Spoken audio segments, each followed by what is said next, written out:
It's Wednesday on YourView. Welcome to the show. I am Morayo Afolabi Brown. As always, I have the ladies with me. Hello, Nima Akasha Zibiri. How are you today? Fine, well rested. I bring good news from the state CID, Banti, to all the ladies of YourView, amazing police officers. Nice. I have a matter I've been going back and forth. Going to Panti? Yes, to Banti for. And everybody just loves YourView. We love you right back. Coming back. So thank you so much, all of you, for being so kind. They took care of you well. Of course. Let's get preferential treatment. How are you doing, Ramat? I'm doing very well. Thank you. Fortunately, my kids are around. They just came in from midterm. Yes, so you know they've been boarding school and all, and they just came in. I'm super excited. I've been hearing all the juicy stories, everything about what has been happening in school, and also I'm up to date. How many kids do you have? I have 3. Oh wow! What the age? The first one is 15, second 13. And then the last one is 11. Oh, wow. That's so cool. So I'm always all alone at home, so yeah. Good. Yes. How are you doing, Tokwe? You got the bright memo today. Exactly. Yes, you and I. TBC all pretty glam. Very compliant. Yeah, head by House of BC. Wow. I paid for. I was breaking it four installments. Wow. So you're not in the final.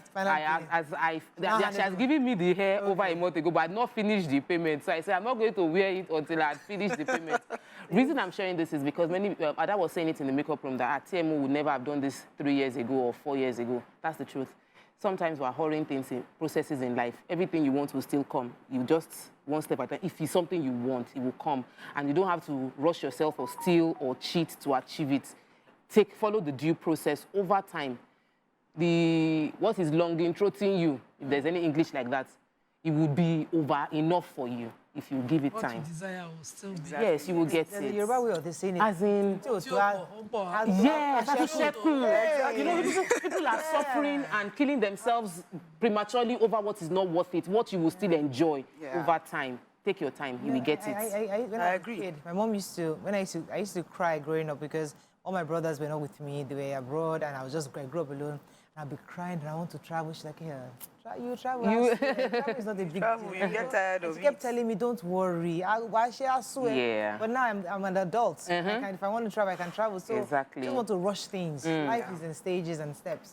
Okay, let's go on a short break now. When we return, we'll look at the front pages of the papers. Stay with us. We'll be right back.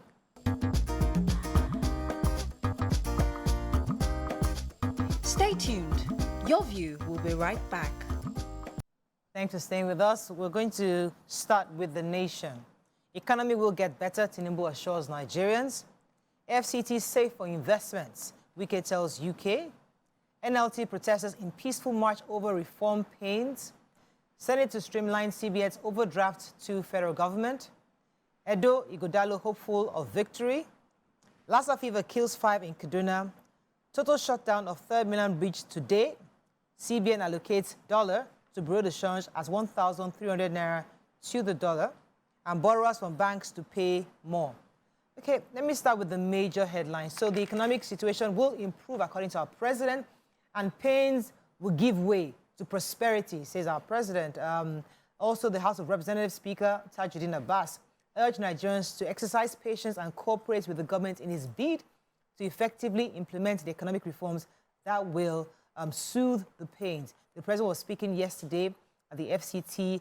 He said specifically, we might be going through a difficult period, but when you look at the infrastructure concession, regulatory commission, the federal ministry of finance, budget, and all the work is being done, we must assure you, the Nigerians, there is a light at the end of the tunnel. That work is being done to retool, to re-engineer, and make growth our hallmark. So the Senate president, I think the speaker also was saying specifically that he's appealing to Nigerians and to the national president of PASAN to please help tell Labour to give this government a little bit more time. According to him, there are so many things that are under consideration, things that the government is trying to come up with to benefit Nigerians. So hopefully Nigerians can see that the president is trying the best to resolve the issues. Yeah. So I have the Labour Congress story. So just as the NLC had said, they made good their promise. They had peaceful protests across the country yesterday. The nation took record of all the states and how the protests went. And they have Lagos State. I like the way the police met them. They gave them water, they joined them, biscuits, and biscuits, yes.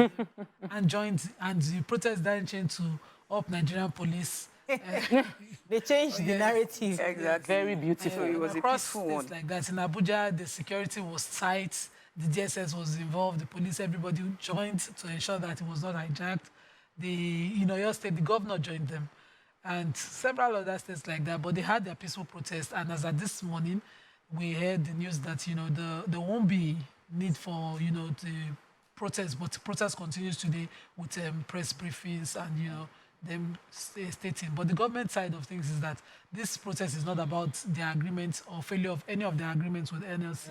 It's about the hunger in the land and all of that. So, okay, progress. We like this kind of process. Peaceful Yes. and no. very peaceful. It's better. Okay, any story? Go ahead, Ramat. Yeah, so taking the story on CBN allocates dollar to BDCs at 1,301 naira. After nearly 3 years of suspension from the official forex window, the Central Bank Nigeria yesterday resumed daily 20,000 forex sale to Bureau de Change. Up to 785 Bureau de Change BDCs are eligible for the transaction and will access $20,000 each, bringing the daily sales to $15.7 million. The policy shift announced by the Director of Trade and Exchange Department, Dr. Hassan Mahmoud, is expected to curb persisting distortions in the retail segment of Nigerians' foreign exchange market by deepening dollar liquidity. Eligible BDCs are mandated to deposit their Naira payments into designated CBN foreign currency deposit Naira accounts. I think they just want to try and make sure that there's a uniform amount amongst all of them, because they reduced them from 4,500 of the BDCs. Now they are now reduced to 785. Oh, really? Yes, and I know a lot of people who are affected. A lot of most of the people that are affected are mostly my Hausa brothers. So so they reduced a lot of them, and I know personally, some of them that have been affected. Wow. So sad. But it's for the betterment of the country. Yeah, at least so that the Greater good. Naira will, Greater good. yes, so that the Naira will gain strength. In Yeah. Okay. Okay, so the Senate had a conversation yesterday, hearing, and the goal is to sort of streamline the access federal government has to loans. So there's this thing, the federal government gets to borrow money from the CBN under Ways and Means advances, and now they say they are streamlining the possibilities. The person leading the debate was Senator Abiru, who said that according to the Act in 2007, it gives the bank overall control and administration of monetary and financial sector, but it hasn't been amended in 16 years. Also saying that they're trying to see if they would increase the tenure for CBN governor to 6 years flat, non-renewable 5 years or 6 years. They're still seeing how that will work out for both the CBN governor and the deputies as well. And they said if the government will be getting any loan from the CBN, the government needs to pay back the loan within 3 months. I think it's important because they are trying to see that the government doesn't go too far above their budget and there is a proper cost account of every expenditure taking place. We'll see how that goes. The Punch. Presidency alleges political agendas as protests hit states. 3 bodies recovered, 11 rescued as Lagos boat capsizes. Federal government completes $700 million gas pipeline in March after 8 years. Senate to probe Ajaokuta still over $496 million payment. Interest rate hike. Private sector economists foresee fresh job losses and recession. And 50th anniversary photo exhibition opens today. Shoyinka delivers lecture on Thursday. Okay, which story? So I have the the $700 million gas pipeline to be completed in March. According to the Minister of State for Petroleum and Petroleum Resources and Gas, he says that the OB3, let me take it, Obiafu, Obricom, Oben gas pipeline, popularly known as the OB3, would be complete in March. He was saying this at the 7th International Energy Summit in Abuja, where the president also talked about the need for the removal of subsidy. he said that this gas pipeline is, of course, $700 million. And we also have he said, in our journey to focus our towards a gas-focused economy, we're also looking at the Ajaokuta-Kaduna-Kano pipeline. And he says that this report is significant in the construction of critical infrastructure projects, and it will, of course, bring in economic progress.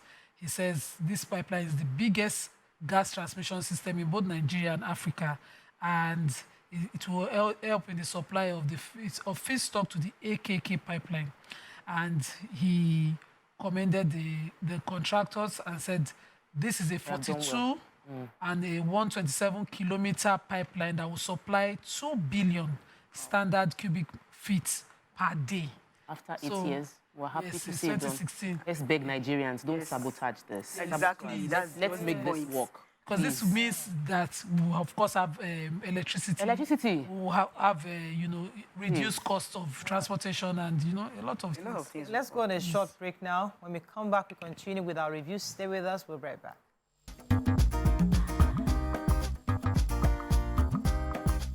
Stay tuned. Your View will be right back.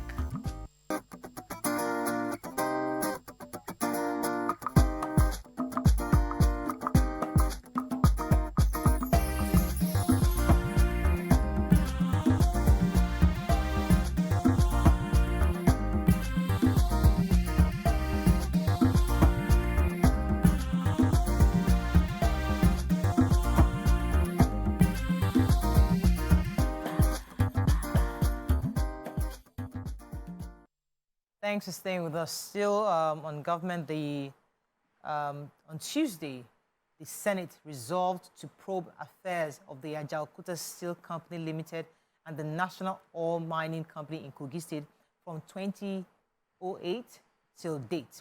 They plan to unravel the mystery behind the payment of $496 million to Mr. Pramod Mittal, the chairman of the Global Infrastructure Holdings Limited by the federal government in September 2022. Senate's resolution to this effect is equal to the motion sponsored by Senator Natasha Akpoti-Uduaghan.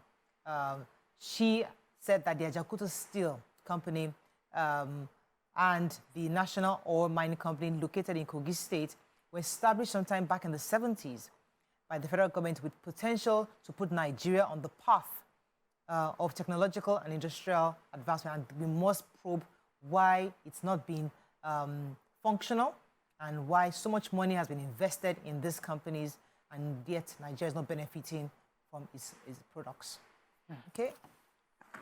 Still on Punch, any other story? Yes, we're taking in Punch. The interest hike. So the government policies that is portending a very dangerous trend for people, the private sector and the economists are foreseeing fresh job losses because anybody who's taking loan from the bank would have to pay more.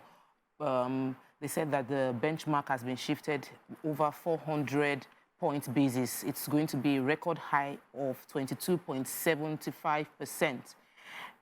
So the central bank, as before it was 18.75%, but now the monetary MPC is moving to 22.75%. The CBN governor, Yemi Cardoso, disclosed this while reading the communique in the MPC meeting. And what this portends for customers and consumers, people that work in the bank, is by hiking the interest rates, everyone who already has a loan, which is not usually fixed interest rates, would have to pay more in return for their current interest rate. Members are saying that there's a scenario of they should hold the hike for now, because we are also still dealing with inflation, that inflation currently is about 29.9% in Nigeria. We remember there was a peaceful protest that took place yesterday because of the hardship people are already facing. The NLC is also talking about this, but the central bank governor says he and his team are not responsible for the woes the country is facing, and that they are part of the solution. It's a tough one to swallow. Yeah, it's a tough one. So I'm thinking that they should just a little bit pipe low. Like they're just hitting Nigerians. Everything, yes. Just yeah, I remember on this table we've discussed inflation was like 16%. We used to compare. Yes. We used to yeah. rant. Now it's 29%. Yes. God of Jesus. You have a story in Punch, we have to move. Yeah, so we're going to talk about the 3 bodies recovered, 11 rescued as Lagos boat capsizes. So 3 persons have been confirmed drowned after a boat ferrying 14 passengers capsized along the Ibeshe-Ikorodu channel of Lagos. And this occurs all the time. This is not the first time this thing is happening. I think this is like the 4th or 5th time this thing is happening. And also, I'm just thinking, what are the other precautionary motives that we're going to take to avert such from happening all the time? Yes. These are private boats, right? Yeah, it's private. Assistant on saving their own lives by carrying their own life jackets. I know they sell it at the Jegu Jetty Satellite Town. Yeah, so they don't wear their life jackets or something. If you're someone that takes that road all the time. But if you think you don't want to be wearing others, you can buy your own personal one and carry it in the bag. Since you apply that rule all the time. Every time I enter the Lagos State boat, they always insist. They do, but I think sometimes the life jackets, sometimes they are all torn, some are torn, they are not, yes, they are dirty and all. So, yeah, just get something for Daily yourself. Sun, NLC defies threats, grounds Abuja states with protests. 3 die as 14 passenger boats capsizes in Lagos. Senate proposes 6-year single term for CBN governor and deputies. Divestment, ILCs free to exit. NNPC says NNPC Limited. How Kalu made Aba Power Project possible, Oti and Naji. Certificate suspend new guidelines on nurses and midwives, reps direct the NMCN. Benue governor probes Ortom, I'm ready for you, says ex-governor. Removal of petroleum subsidy challenging, but for long-term security and energy. And food insecurity, Senate asked Tinubu to commence food stamps programs. Okay. Okay, so the Senate committee, the Senate resolved and mandated this Committee on Health Institutions and Legislative Compliance to ensure that the Nigerian Nursing and Midwifery Council of Nigeria put a halt, or temporarily, or permanently, put a halt to their guidelines, their revised guidelines for the verification of nursing certificates that they issued by the council recently. The one we debated about the 2 years requirement. I did not even know they also had other requirements, which included obtaining a letter of good standing from the chief executive officer of your last place of work, last training institution attended, and all of those other requirements. But the Senate said they are looking at it because there was a lot of opposition, objections to it. So they want to look into it detailedly before the direct way forward. Okay, let me take Governor Alex Oti of Abia State and the present CEO of Geometric Power, Professor Bath Naji, have eulogized former Governor Senator Orji Uzor Kalu for his intervention while in office, which made it possible for the establishment of the GPP. That's the Geometric Power Plant. The senator representing Abia North said to have granted a waiver that made the company, while he was in office, he actually granted that waiver to the company while in office and made it become attractive for investors. Speaking at the plant's commissioning, he specifically said that he must acknowledge I consider it appropriate to appreciate the efforts of former Governor Orji Uzor Kalu, who gave the initial waivers to Geometric, thereby partially de-risking the transaction. If those waivers were not in place, I'm not sure, as a banker, I would have touched it. He said that while underscoring Kalu's dedication to the Geometric Power Plant. So many of you know that recently, on Tuesday, I believe, they commissioned this power plant that's going to provide 24/7 power to 9 out of 17 local governments in Abia State, which is a great feat for us here in Lagos, in Nigeria. All right, so, yes, I'm taking the story about the slight drama taking place in Benue State. So the Benue State's current governor, Reverend Father Hyacinth Aliyah, has inaugurated a judicial commission. He has inaugurated 2 judicial commissions of inquiry to probe the management of the state's resources and assets under the previous administration of his predecessor, Chief Samuel Ortom. And the 2 commission of inquiries were inaugurated. Of course, you know that the ex-governor would reply to say that he has nothing to hide. He said that the panels, the commission panel, have promised that they are going to do their best to come up with recommendations that will help the government to move the state forward. They are going to do their investigation with due diligence, and that they have over the next 6 months to submit their reports. Ottoman said he's not afraid of a probe. He made a statement through his media aid. He said that he's willing to even cooperate with the probe with every information that they need, because his administration was built on transparency, accountability, and good governance, that it would provide any clarification that they need. He has urged everybody that held political positions during his administration to also make themselves available to the panel.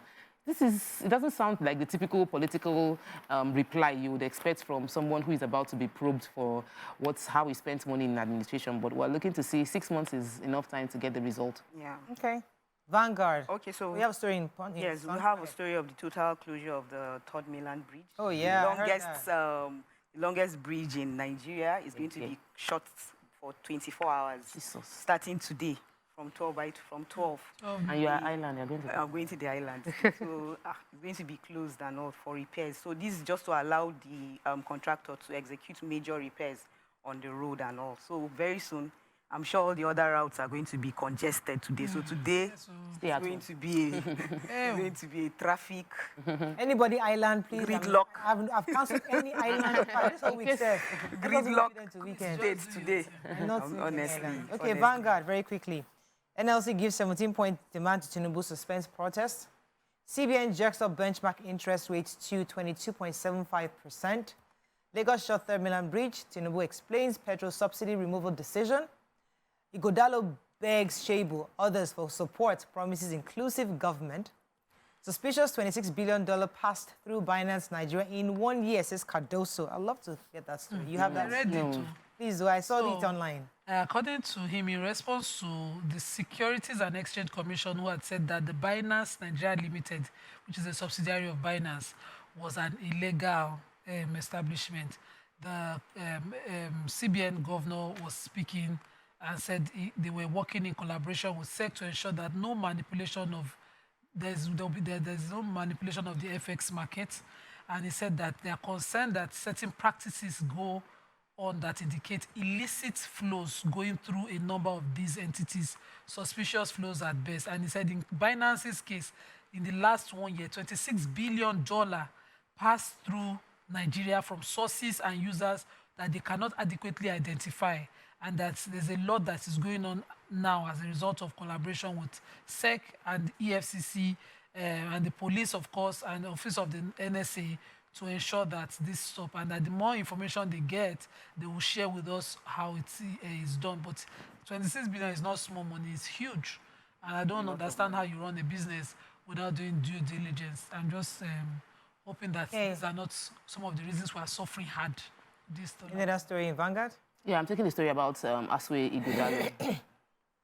So we are, I'm with Team Aswe Ighodalo on this, but anyway, when he was picking up his certificates of, no, not with, is it certificate of return? Certificates that he won the primaries from the PDP.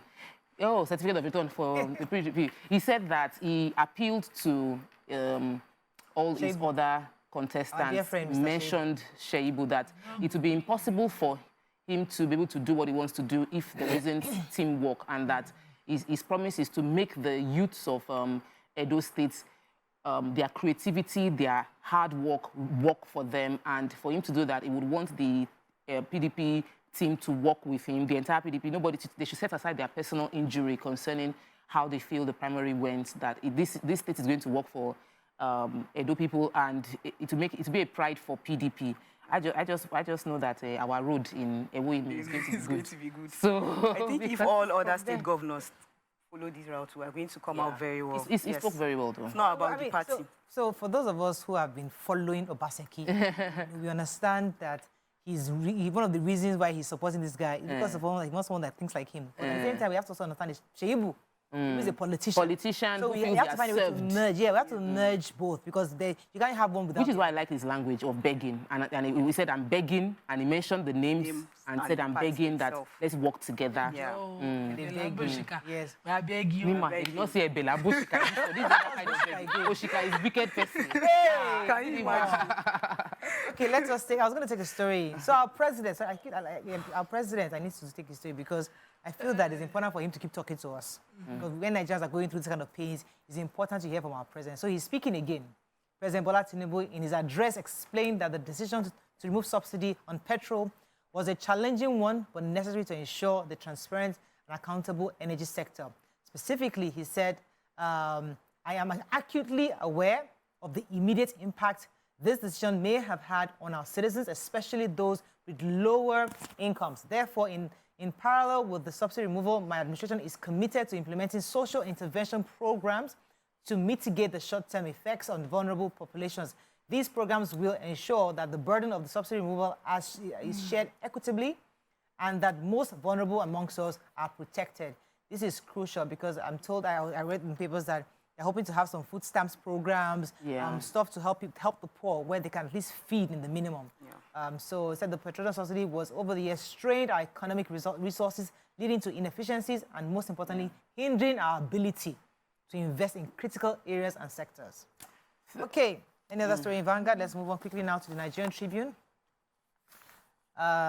End hunger hardship, protesters tell Tinubu. NIN, court stops telcos from deactivating phone lines. Building collapse, claims 7 in Anambra. 3 dead as 14-passenger boat sinks in Lagos. Appeal court dismisses application of 16 sacked Plateau PDP lawmakers to review their cases. NDLA intercepts largest consignment of heroin at Lagos airports. Who has that story? I have it too. It's very, I don't even know how we are complaining and people are still bringing drugs into the country. Anyway, the NDLA, in doing their job, intercepted the largest consignment of heroin at the Murishala Mohammed Airport in Lagos. There was a news briefing at the NACO shed of the NDLA office on Tuesday where the Oga himself, Lori Okubambam, Brigadier, because he had to come and address the matter that this operation started since February 10th. That the operatives had been in the Lagos State Airport, intercepted a suspicious package from SACO. And the consignment had 15 cartons of 2,300 watts of metal cutting machine. And stock within the machine are 45, they recovered 45 blocks of illicit substance that weigh a total of 49.7 kilograms. That's huge, considering the cost of drugs. Usually, these hard drugs cost. So he said after the discovery, they were methodological. Whatever.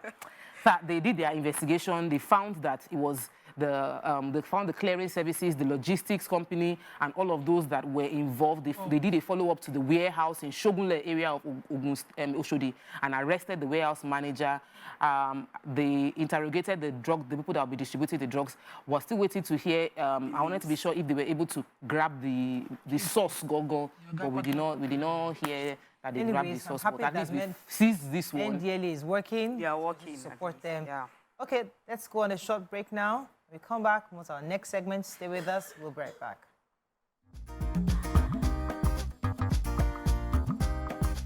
Stay tuned. Your View will be right back.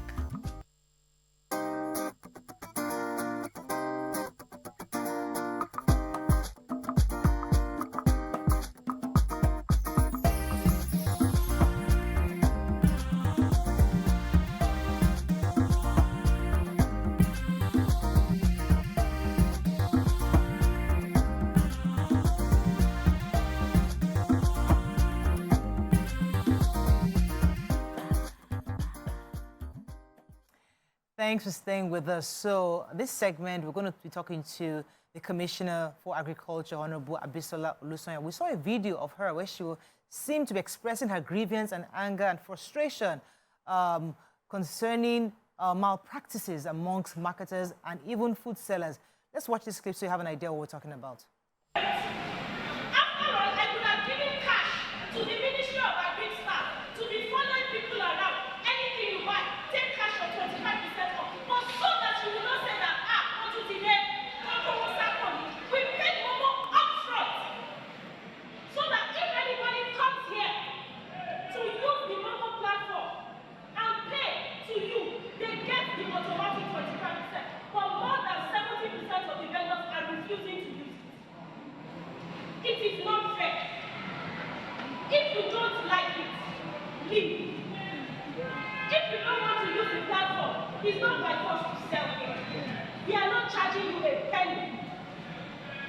That is why your level of commitment is low, because you are getting it for free.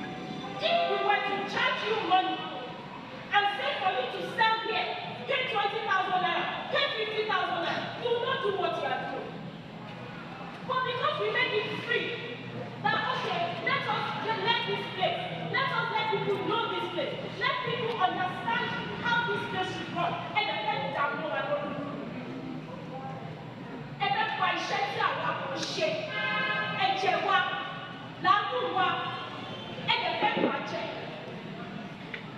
it is painful. You want change in Nigeria, but you are not ready to be a part of that change. You want to take advantage of your fellow Nigerians, and yet you say government is not. We get market women, not all, a small fraction. Thanks for staying with us. So we saw that video, and we thought it was important for us to call the commissioner herself to give us a better understanding of what's going on. Good morning, madam. Thanks for joining us. We have with us the Commissioner for Agriculture of Lagos State, Honorable Abisola Olusonya. Thank you. Good morning, everybody. Good morning. You were so upset in that video. You could see how you're vibrating. What happened? Tell us exactly what happened. Okay, so we have the Lagos Fresh Food Hub at Mushin, Bureau. And this Fresh Food Hub is one of many that we would have all over Lagos.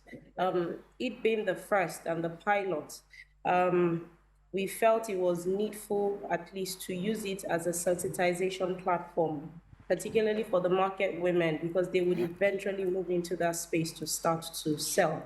We felt it was good to use it as a platform for sensitization of market women as well as consumers and negotiators at large to see that this is the direction that Mr. Babajide Olusola Sanwo-Olu is moving the Lagos food systems into. So we kicked off last year, December, after commissioning on the 18th of December 2022. We kicked off with a food fair. We had 2 editions in December itself, but I mean, that was very quiet and not a lot of people knew about it. So we re-strategized and decided to reopen on the 27th of January. So we started with, let us kick this off by having a Saturday market so that we do not disrupt regular market activities, since we have Mushin market right next door. And like I said, it's the market women that will eventually move into the space to utilize it. But in the interim, we are just test running and seeing how things will work. And we identified vendors. We called on the market women themselves who would like to be a part of this. We also identified farmers. And so we have a mix of farmers and market traders on the trading floor. We registered them. We know the quantity of what they are bringing into the hub. We know the food type they are bringing into the hub. And part of what we are trying to utilize this space for is to understand demand supply side of things, such that we can start to use this particular space to extrapolate the demand of Lagos as a whole, and subsequently be able to enter into partnerships with state governments around certain types of food. These are the ways in which you can bring down the cost of food when it is done strategically, using data as a tool for the solutions we want to see. And so in doing all of this, we also decided from the get-go, even before all of these prices around the price of food erupted, we felt it would be good to start to give a 10% discount. So we kicked this off as far back as January. And for transparency's sake, because you don't also want to give people discounts physically, we won't have the capacity to follow every customer around to understand what they have bought and to start to dispense cash. So we decided to partner with the Payment Solutions Bank, and we decided on Momo, assuming that majority of, or at least we believe MTN has the largest market share for communication. So we decided, let's start off with Momo. And for that reason, every vendor should register on the Momo platform. And hopefully those who utilize MTN too would be able to use the app, and whatever they buy, between the prices or the value of 2,000 to 50,000 naira, they get a 10% discount. Every vendor is supposed to be registered so that that way everyone gets the discount. We kicked off on that, and we realized that, and then we also set prices. So we take a consensus and we set prices so that our prices are at least marginally lower than what you find in the market. Since we have quite a number of farmers with us and we know what the farm gate prices are. But we realized that in the course of it, and then based on Mr. Babajide Olusola Sanwo-Olu's pronouncements last week concerning intervention measures, particularly around food for Lagosians, where he now went further to declare a 25% discount on food. Even though we have not started that, and that will be for the temporary markets we'll be setting up all over Lagos. Even though we haven't kicked off, but we felt Mushin, being a government-owned facility, we can just immediately, from 10%, which we were already giving anyway, we moved to a 25% discount. And with prices that have been pegged, we would be able to effectively, dispense what it is that we have promised to Lagosians. So on Saturday last week, there was a massive influx of customers. We had customers from Ikorodu, from the island, from all over Lagos, who I believe, apart from wanting to buy, I think they just wanted to see the experience of shopping at the hub, something unique and different. We have an organic corner. There are so many things to it that, the place is beautiful. So we had a massive influx like we have not experienced since we started in January. Only to realize that because of that, vendors started to inflate prices, skyrocketing the prices. I have members of the Ministry of Agriculture team on ground fully. We have nothing less than 30 members of staff who dedicate their weekends to make sure that these things work. And these are vendors that we know, they have registered, we have communicated, we have had stakeholder engagements with over and over and over again. So for them to do a flip and start to, take advantage of customers, it was just very disheartening. We had to call a vendor stakeholder meeting yesterday for me to express, my sadness at what we are doing to our fellow Nigerians. On our part, there will be lapses because we have not done this before on this kind of scale. But the assumption is, as a fellow Nigerian, and you understanding what we want to do as a government, help us to help people, not to take advantage of people. Everything we are doing at the hub, all of the vendors that are there, they are selling for free. Nobody pays a kobo to the Lagos state government. And we have spent monies also in marketing the hub as a product. A product meaning a place where when you bring your items to sell, you will sell out because we have done the work. We've taken the pains to market this place as a go-to place for you to sell and to buy. So to do all of this and then to now see people taking advantage of people. I mean, you want to buy, let's say, tomatoes or something, and then someone just inflates the price because they've seen that there is a crowd. It is a bit painful. So I just had to express my dissatisfaction at what was happening and to re-strategize. Okay. I understand now there are certain items that move so fast. I would have to curtail the quantities that can be bought by any one person at any time so that it also makes affordability and availability there throughout the day. Okay. And then there are so many other things to it. All right, let me get a few more questions for you. Go ahead. Boy, I never go. They don't want to spoil them. So, but I wanted to know, did you make an arrest, find somebody that will be made an example? Did I do what? Did you make an arrest of any of these operators? Make a scapegoat. Make a scapegoat of them, yes. Okay, so no, I didn't, because I felt that would not be the way to go. Like I said, I have farmers and I have market traders, women mostly, and even men. I mean, you wouldn't want that to be, you don't want to go the extra punitive route, which is why we had that stakeholder engagement we did yesterday. Sure. That's why I also said that there's now a new strategy, an adoption of strategy to say these will be the number of vendors that can sell at the hub on any given day. We will do a vendor rotation. So I had over 300 people yesterday. Normally, we should have only 96 vendors on the floor. But imagine 300 people showed up. We had to lock the gates because we now saw that even those who were not with us before were trying to come in to register because they felt they could cash in on the opportunity of the kind of volume of people that were coming in through the gates. So we had to give a cutoff and said, no, the vendors we are working with already want to do a sanitization to ensure that we have the right kind of vendors who can bring in the right quantity of products and sell at the prices that are agreed, that we will make the public aware of. And now, if there's any infraction being committed, there will be punitive measures. And that punitive measure is, sorry, you cannot sell here again, and we'll make sure that that happens. Okay. Okay, so Yes. I'm happy to, I felt bad when I watched the video. I could feel like I had goosebumps. I could feel your pain. I could feel your passion. And I know that you're one of the commissioners who's had a track record of consistently doing amazing work within the agri sector. We see greed at play. You know, it's obvious we're seeing greed at play. And while your tongue lashing might, like with Trendy, we're talking about it, getting the buy-in of the vendors would probably go beyond the conversation. It would be a case of repeatedly doing orientation for them to understand the love for the people. How do you intend to achieve long-term change in the mindset of people who are used to, I've seen crowd, I make more money? Yes. Yeah.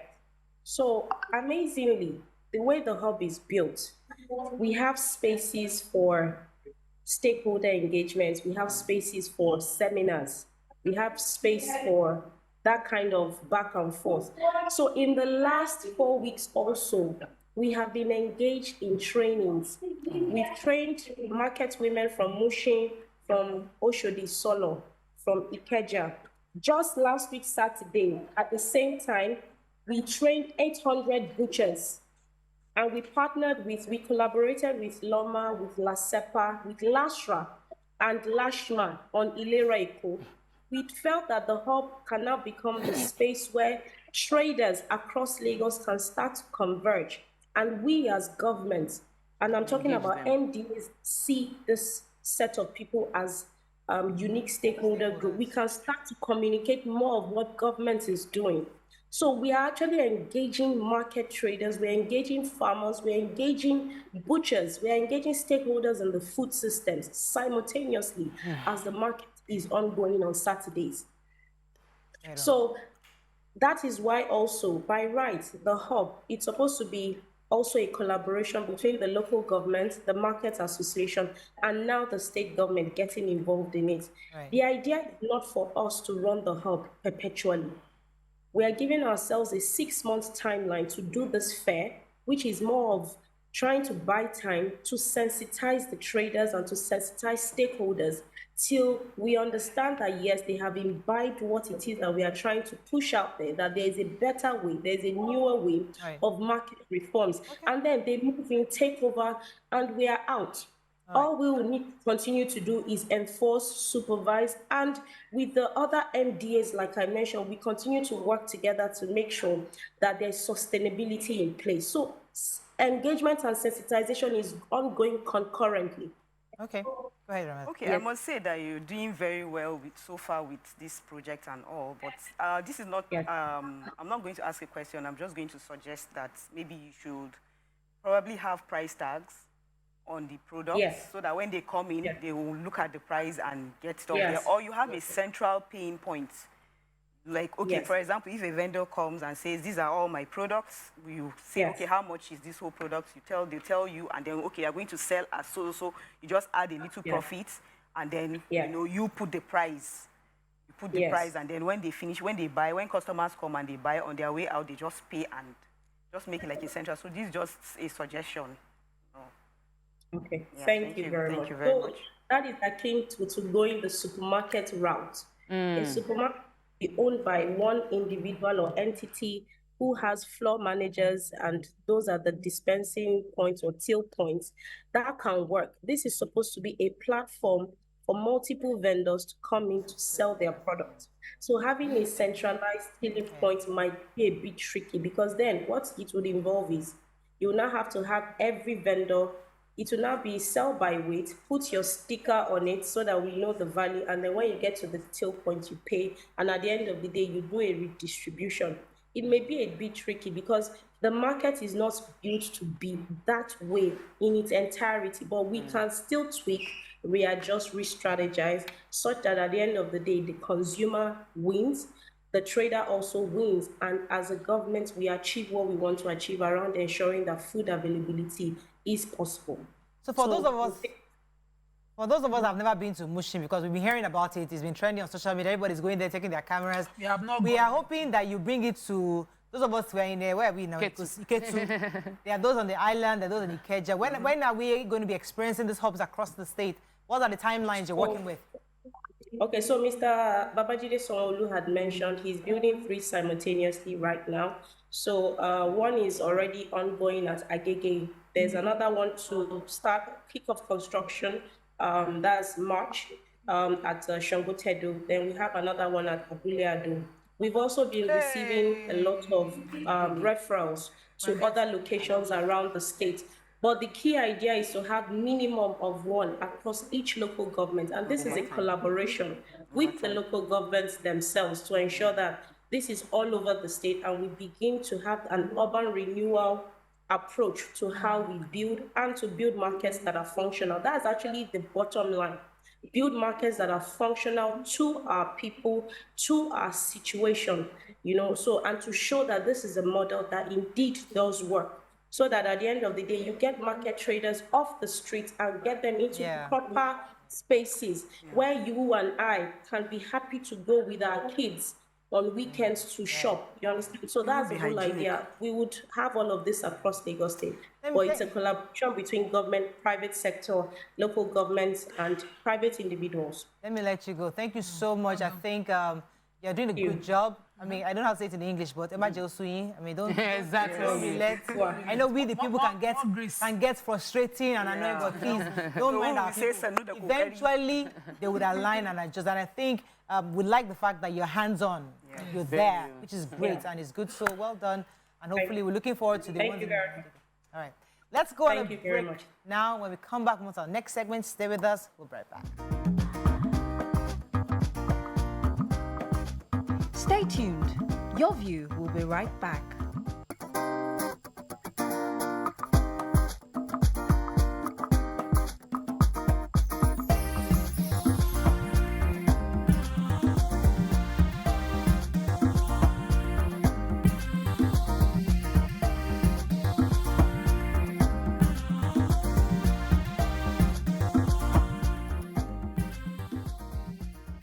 Thanks for staying with us. So, Lagos State Governor Mr. Babajide Sanwo-Olu has revealed that President Bola Tinubu is scheduled to commission the much-expected Red Line Rail project on February 29th, which is tomorrow. The governor had a media chat last week, Friday, where he revealed some of the plans Lagos State had in the coming future. Joining us now is the Honorable Commissioner for Information in Lagos Information and Strategy, Honorable Gbenga Omotoso. He will be speaking on these plans and governance in Lagos State. Welcome to the show, sir. Thank you for having me. Good to have you. So the big news is the rail project. Everybody's talking about it. We've had the blue line running. People have been happy about it. The red line, some of us are not even sure which areas. We just heard it's going to be about 3 or 4, 5 places to stop in. But give us an idea where the red line is starting and stopping from, and when is it going to be available for public usage. Yeah, thank you very much. As you have said, we are going to be commissioning the red line on Thursday, tomorrow, and the president has graciously, President Bola Ahmed Tinubu, GCFR, has graciously accepted to come to the commissioning and cut the tape by himself. And that shows the importance of this project to the lives of Lagosians.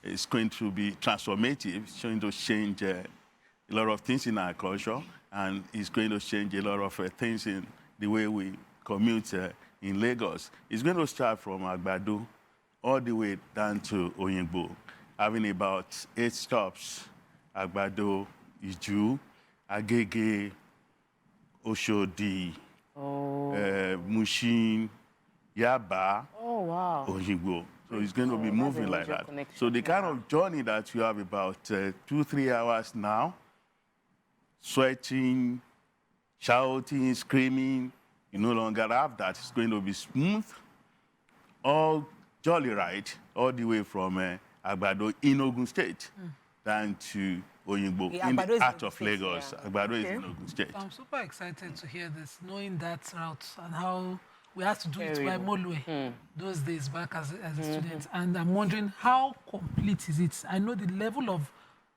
population on that side of town going all the way, especially some of them going to VI in the mornings. So how complete is it, and when exactly will we say it's open for public use? Well, as soon as the president calls the tape to commission it, he will take a ride in it for the whole world to see that it's good to go. And just like we did on the Blue Line, we now start doing operations to just ensure that we dot the I's and cross the T's, and that everything is fit to go, so that there will no break as soon as it starts. Maybe a couple of weeks or 2-3 months, we can just be testing, and then once we feel that all is well for it to go live, then it continues to take passengers live. But the first phase is what we are going to see from Agbado to Oyingbo. The second phase will be taking it from Oyingbo all the way to Marina to join the Blue Line. Oh, really? So, yes, that will be the second phase.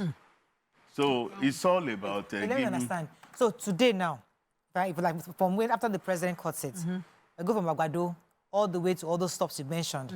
Right now, that's on. Yes. But the next phase is such that this train will now can stop at Marina and can move on to... Yes, that is the second phase that we are going to be building. And I think by tomorrow, the president is going to watch them sign the agreement for the second phase. And as soon as this is signed, of course, the contractors move to site. So you can expect that in the coming months, you are going to take a ride from Oyingbo to Marina to connect the Blue Line. I'm still excited about the Agbado to Oyingbo. That one, it's a breakthrough that you are able to do one transportation. A lot of my staff are within that axis, and they are coming in from Abulegba to Ikeja, which is now one direct train ride, definitely making life easy. But here is, there's going to be a lot of anticipation for this, because when we do a lot of promotion like this for the ribbon cutting and people cannot use it, I know you mentioned it that they would need to do tests and tests before they are using it, but can you explain to Nigerians why it is important to run those tests, and why it is important, why they should be patient for when it will now fully be open for everybody to use? Train services all over the world, they are not the kind of services that you start today and then you stop tomorrow, because you take thousands and thousands, if not millions of people. It's a mass transit. So you do not need to just rush into it if you have not perfected everything. Look at the Blue Line now. All the way from Mile 2 to Marina, people are excited to be on it. There are people who are even riding just for the fun of it. They want to see it, enjoy the comfort of it, enjoy the air conditioner. So it's going to be like that on the route between Agbado all the way to Oyingbo. So once the testing is done, and then we feel confident that it's good to go, it's not going to stop, nothing's going to stop it, then it's time to welcome the public on board. And once it starts like that, it continues to roll, and it never stops. Well, what are the numbers looking like on the Blue Line? I mean, are people really using it? Because we hear it, I've not seen it. I mean, I know my ladies have gone a few times, but I haven't gone myself. But how are the numbers? Are people now using more of the Blue Line, or you still having numbers still dwindling? I mean, it's exciting to find Lagosians up on it and off it. And, even talking about it and doing videos about it, it has become a tourist attraction. Yes. And I think how to gauge that exactly is to just look at the numbers of the cowrie card that have been given to Lagosians since the services started. I think before we started the Blue Line, we had about less than 4 million, about 4 million people using the cowrie card. Today, it's almost 5 million people. Well over 4 million people using the cowrie card. It shows that people are excited about the Blue Line. They are getting on it, and they are enjoying the services. I mean, you need to get on it and see the kind of comfort that you experience, the kind of comfort that Lagosians truly deserve under the administration of Mr. Sanwo-Olu. Right, Robert. Okay, so let me think like every Nigerian. Costs. So the blue rail, from what you just said, I can imagine that the red rail is longer. It has a longer route than the blue rail. So what will you say about the cost? Is it going to be affordable for the people who are going to be on it? Very important question.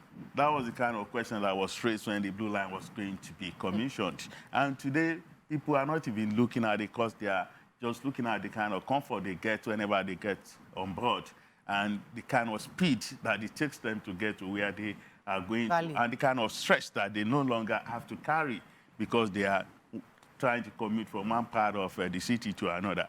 So this one, I can assure you the price is not something that will break anybody's pocket. It's not going to be like that. But the service is going to be top-notch. The kind of service, the best that you can get anywhere in the world. So the blue line is electric. And, right. You know, we have a lot of pedestrians, but this is a longer level of kilometers. Is it also electric? This is not electric. It's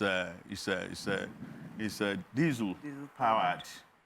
Because we are sharing the track with the Federal Government Nigerian Railway Corporation trains. But ours is do you foresee that this will not cause issues? Exactly. Do you foresee that this will not cause Let diesel finish and diesel can finish? Exactly. That's for rolling drum on the... We've seen it in this Nigeria. A train stopped in this Nigeria. Exactly. I will crave your indulgence that we do not turn this into a joke at all. Honestly, when Lagos State government is going into any project of this magnitude, we look at it that whatever we are doing is world class. And it is the kind of world class service that you see in all the mega cities of the world, talking about London, New York, Los Angeles, that you are going to see on our red line. Forget the fact that it's diesel powered. I mean, that is the way it's made. It doesn't mean that the service or the quality of operations will be less. No, not at all. Mr. Governor has taken a ride in it. Mr. Deputy Governor has taken a ride in it. I have taken a ride in it. So many people have taken a ride in it. In fact, we got a team from Abuja because the president is going to take a ride in it to come and see it. And honestly, it's been thumbs up. Kudos for Lagos State government for being able to put this together. Let's talk on a few other parts of projects in Lagos State, because I know we've talked about rail line.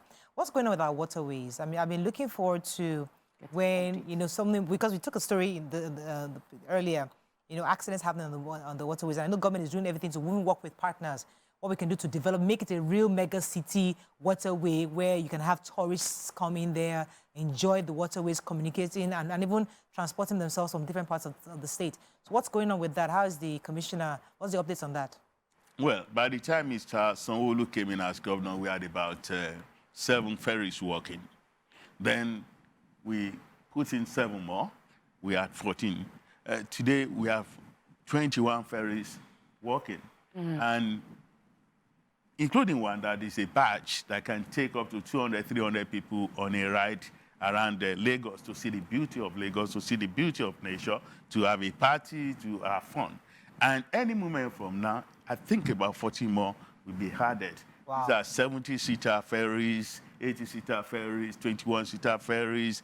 That's a lot is going on the waterways because the private sectors are, practitioners are coming in. And it's not just because we are just not putting ferries. The ferries that we are putting are ferries built here in Nigeria to show the skills of our engineers, to show the skills of our young people who are into this business. So it's, a lot is happening on the waterways. You talk about an accident, yet an accident can occur. But I assure you, all of the accidents that we have had, none of them has come from the official ferry services. And it's because, in my own view as a layman, of some human elements. You know, people, you say there should be no ferries after 7 p.m. But you still see ferries, you know, packing people on board at about 6:45, knowing that you cannot get to destination before 7. Why do that? Then the law says that everybody coming on board must wear a jacket. But you still see some of our people, they don't wear jackets at all. They just get on board like that, and then all attempts to tell them to wear jackets, they refuse. On government ferries, you can do that. But the private sector people may want to patch up things, and then you have this kind of accident that occurs. But government is doing everything to ensure that all those who are supposed to be operating private ferries, they learn how to obey the law. Anybody who doesn't will face the law. Let me take you back to, we have questions from YouTube concerning the train. There are a lot of people celebrating and applauding, calling out Delta and other states that are oil producing to also do the same for their people. I am calling out Abuja. Abuja should also have trains to take people around, but Lagos is pioneering that. Then the question is, would we have Agbiros at the train station?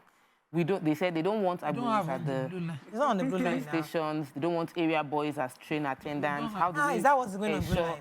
Tell them to go and check it. Come and ask me. Don't ask questions. Go and enter blue line. By the time you start driving 15 minutes to walk from satellite town, you understand the ease that the alternative brought in. Go ahead, Nima. Well, I wanted to ask, how invested is the government on coastal guards? Because we see the local divers are the ones always helping in rescue operations when we have these accidents on the waters. Well, we have a command and control center where you can see all of the things going on the waterways. Wow. We have a special team of rescuers. You can move in as fast as possible in a matter of minutes as soon as the alarm is sounded, is raised. And we have what we call a mobile waterways hospital that moves on water. We have a ferry that is complete intensive care unit hospital on water. Across the coastal area in Lagos? Yeah, that goes through the coastal area. In fact, it was made, because of the coastal towns and coastal areas. People who cannot just jump onto the road and begin to come to our general hospitals. So we have this ferry that is a moving hospital that can take care of them, whether there is an accident or it's just any routine ailment you want to go and get treated on the waterways, apart from the primary healthcare centers that we also have. That's important to note, because I was actually going to go into health. So it's important that even Lagosians who live in those areas have a number to call, just in case there's an emergency. I mean, we all know all the emergency numbers, but if they call those numbers, are you saying that they're able to get medical help, at least on those ferries, before now eventually get to the hospital? I mean, you know that communication is far, far, far better than what it used to be. Yeah. If you call all those emergency numbers and you can state your location as clearly as possible in no time, in any part of Lagos, whether it's on the waterways or even at some other locations, you will get help. What is the government doing on healthcare? Hospitals, we know that the governor had plans to, to build more or get more primary health centers across the state, or even equip them more. What are the updates on that? What's going on with the government on that area? Well, a lot is going on. Our general hospitals are being renovated. The hospitals on Harvey Road, the one in Odon, the one in Isolo, the one in Ebute Meta, they are all being renovated. But apart from that, there are so many big plans for healthcare delivery in Lagos.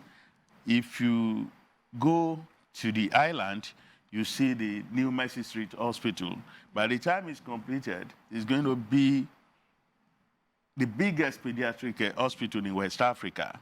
And it's one of those projects that are very dear to the heart of Mr. Governor. So today, if you go there, you are going to the island, you see it on the right around Agege Adele that is coming up, is being built. So that the Mercy Street Hospital is over 100 years old.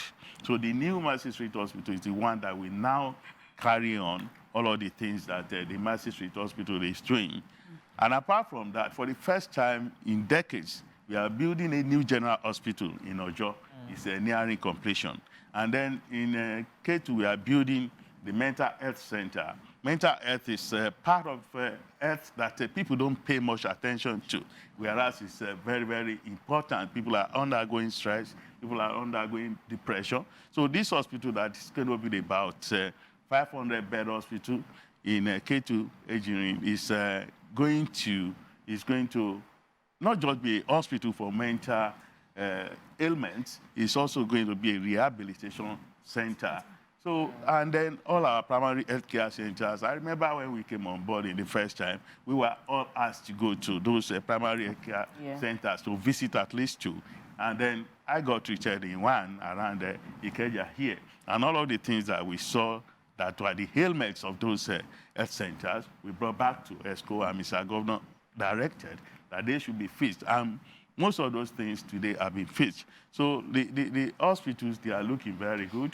And so many things, when you go to tertiary hospital, talk about lawsuit and the rest of them, so many things are going on there that people wonder about. I haven't been to the tertiary hospitals, but I've been to the primary healthcare center, the one in Ogun.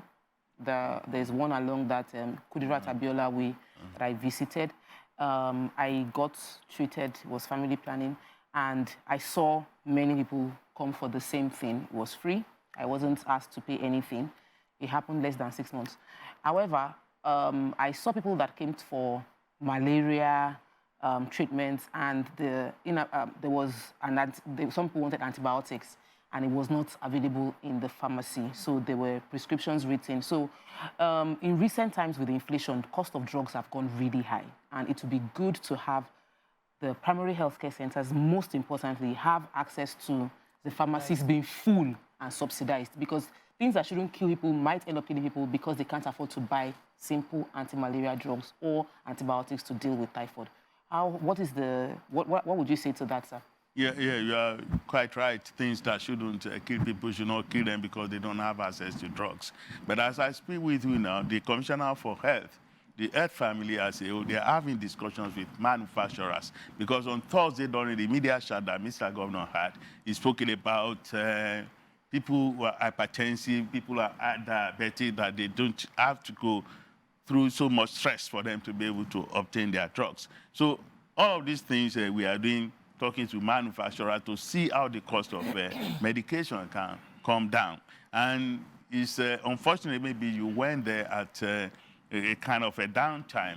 Most of our primary healthcare centers, they have, there's a special supply chain for them, because we know that the people who patronize them, they are people who are not all that, buoyant, and then they need healthcare, and for government to provide for them free of charge. So we ensure that they don't run short of drugs. Are drugs still free of charge in the primary centers? If you, there are some that are free.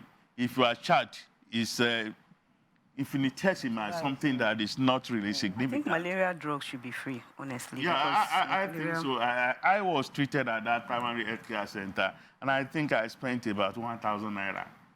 Because I had a test, and they did the blood test, and they gave me the drugs. Had, in the past, made child care completely, so, children are free, completely free, and so even prescribed drugs for children were free. I just wanted clarity. In fact, as I speak, it's been part of the directives from Mr. Governor right from the days of when we started talking about fuel subsidy removal, that any expectant woman who goes into any of our hospitals will have to do delivery free of charge, whether the delivery is for CS or natural normal delivery. It has to be free. And the directive still stands up to today. So if you are talking about delivery that costs so much money, it costs the government nothing to give all the drugs and whatever the new mother would need. Yeah, because of timing, let me touch on security a bit, because that's a major part of conversations here in Lagos. I know yesterday we had somebody from Apapa ports talking about all the issues of Agbado taking, hijacking or causing, stopping the truck drivers, and somebody needs to engage these guys, somebody needs to talk to them, someone needs to get them off the streets. Across Lagos, you go to Ikorodu, you go to Shangotedo area, they're everywhere. They're everywhere. What are you doing concerning curbing the exuberance of these young boys across the state? Well, I'm not going to stand here and begin to talk in defense of those people. But I know that the government is doing a lot of things to take them out of the street, to make sure that they are useful to themselves and to their family members. About 3 days ago, in the dead of the night, the Ministry of Environment had a task force that went out and arrested about 300 of all of these people we are talking about from various parts of Lagos in the dead of the night. About 300 of them. There's no space in the prisons. You still return them back on You still return them back. What did they even do? I won't be able to tell you where they are taken to, whether they are just the prison or to court. You know, we have mobile courts, and you can be sent to prison. There are some of them who really need counseling, yes, who really need to be told what to do, who really need to know that we have 18 vocational centers in Lagos, and that everybody who comes to Lagos and who wants to earn a living legally has a right and the means to so do without paying.